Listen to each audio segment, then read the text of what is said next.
Hey, Doreen, will you come up?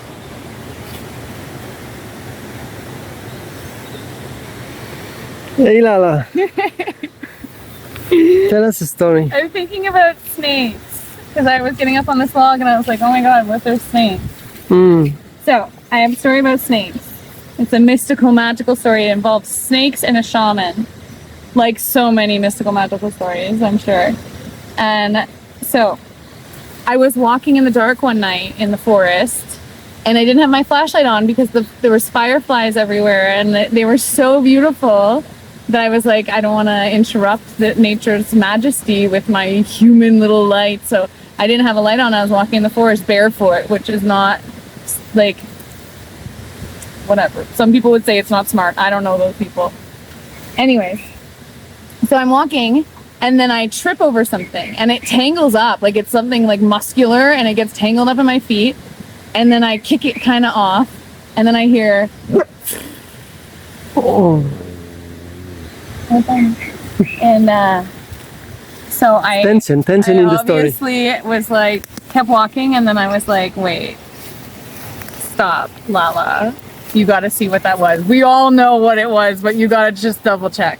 So of course at this point I turned my flashlight on and behind me is like a 5-foot long like thick rattlesnake just like up on its back like this looking at me and the light like shining in its eyes reflecting back, and I started laughing because I was like, oh my god, didn't bite me, you know. We got tangled up for a moment. We did like one of those things where you're in the, you know, in a mall or something and you like go with someone like this. That's how it kind of felt, me and the rattlesnake. So anyways, fast forward, I am setting up the fire for the temazcal. We're all like trying to keep it going because it's raining and someone's like, Lala, you got to get sawdust. So I start running to get sawdust, life or death. And it was life or death because as I was running, I leapt in the air for no reason, just out of the joy of running. And I leapt over, I saw the rattlesnake as I was in the air over it and it was like trying to like lunge for me and it didn't get me. And I kept running and of course what I do, I started laughing because I was like, what? So now I was like, okay, I gotta ask. I also got a rattlesnake skin. It's not as exciting, but still rattlesnakes 3 times now. So then I went to the shaman at the community I was staying in and I was like, look, I gotta talk to you about this. There's rattlesnakes everywhere. And he told me, Lala, the rattlesnake teaches us that our greatest poison is also our greatest gift. This was 4 years ago.